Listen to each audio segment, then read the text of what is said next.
Ev deriyê sînoriyê Başmaxe li parêzgeha Silêmaniyê.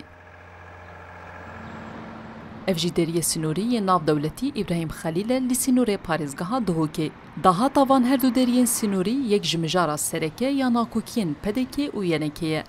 Her du alî birêya medyayên xwe hev bi veşartina dahat tuhmetbar dikin.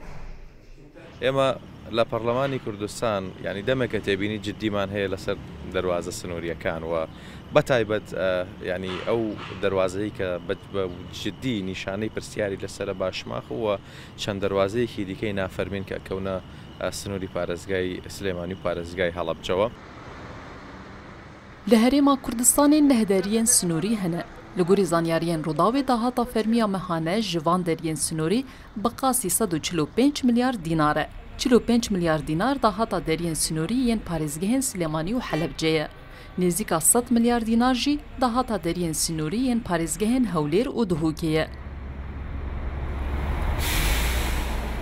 Lê beşek din yê dahatê bû 21 kompanya û cihên din diçe û dahat ji vê hejmarê zêdetir e.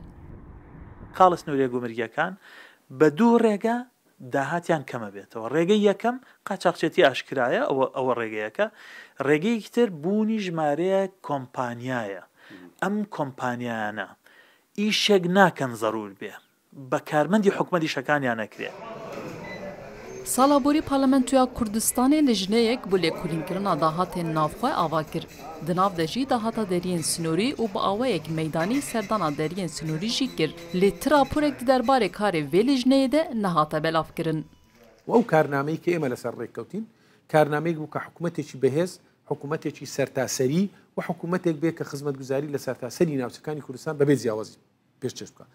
ئەگەر سەیری هەژدە خاڵی ڕێککەوتنامەی نێوان یەکێتی و پارتی بکەیت لە هەژدە خاڵی ڕێککەوتنەکە 16 خاڵی جێبەجێ نەکراوە. Du salberiyan niha di rûja heftê çileya 2021 Hikûmeta Herêma Kurdistanê Wezaretên Navxwe û Pêşmerge rastbardin ku hêzeke hevbeş ava bikin da ku rêgiriyê li bin pêkariyên li deriyên sînorî tên kirin bike.